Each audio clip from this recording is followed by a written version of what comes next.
So bachcho, so the question is, a meter stick is balanced on a knife edge at its center. When two coins, each of mass 5 gram, are put one on top of the other at the 12 centimeter mark, the stick is found to be balanced at 45 centimeter. What is the mass of the meter stick? First of all, ये जो की concept यहाँ पे मैं use करूंगा वो रहेगा centre of मास का, यानी कि सेंटर ऑफ मास के कॉन्सेप्ट से रिलेटेड ही ये क्वेश्चन है। अब पहले पीस ऑफ इंफॉर्मेशन की मैं बात करूं इस क्वेश्चन में, तो है a metre stick is balanced on a knife edge at its centre.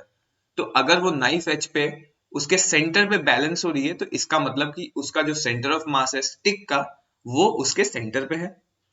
Secondly, when two coins each of mass 5 gram are put one on top of the other at the 12 centimeter mark, the stick is found to be balanced at 45 centimeter.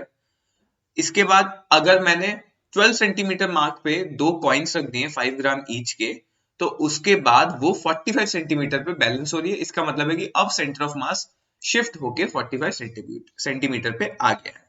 तो यानी कि जो scenario है question का वो कुछ ऐसा है। ये रही हमारी मीटर स्टिक, इसके ये रहा हमारा जीरो का मार्क, इसी को मैं अब हमारा ओरिजिन भी मान लेता हूं।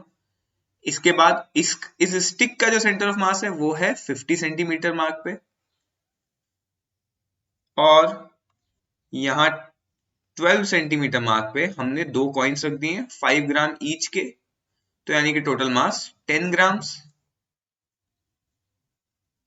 जिसकी वजह से इसका सेंटर ऑफ मास अब खिसक के आ गया है 45 सेंटीमीटर पे, राइट। तो यानी कि बेसिकली हमें क्या करना है, हमें सेंटर ऑफ मास की हम इक्वेशन यहाँ पे लगा देंगे। Centre of mass is equal to, अब सेंटर ऑफ मास की मैं इस सिस्टम के लिए इक्वेशन लगाऊंगा, तो लेट से कि स्टिक का मास है कैपिटल एम, कैपिटल एम। अब क्योंकि स्टिक का अकेले का सेंटर ऑफ मास 50 सेंटीमीटर के मार्क पे है, तो यानी कि मैं वहां पे उसका सारा मास कॉन्सेंट्रेटेड मान के यहाँ पे 50 लिख सकता हूं, प्लस कॉइन्स का मास जो कि है 10 ग्राम, और ये है 12 सेंटीमीटर मार्क पे, सो 12 सेंटीमीटर मार्क पे अपॉन m प्लस 10। ये बेसिकली हमने सेंटर ऑफ मास का फॉर्मूला लगा दिया, m1r1 plus m2r2 upon m1 plus m2।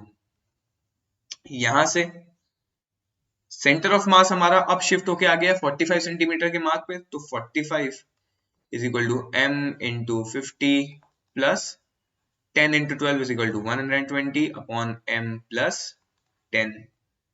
यहां से हमारे पास आ गया 45m plus 450 is equal to 50m plus 120। यहां से हमारे पास आ गया 5m is equal to 330, और यहां से कैपिटल m की वैल्यू आ गई 66 ग्राम्स, और हमने कैपिटल m की वैल्यू मानी थी हमारी मीटर स्टिक के मास की वैल्यू, तो वो आ गया 66 ग्राम, और क्वेश्चन में हमें यही पूछा गया था what is the mass of the metre stick, तो यानी कि आंसर हमारा रहेगा 66 gram. I hope you understood this question well, and all the best.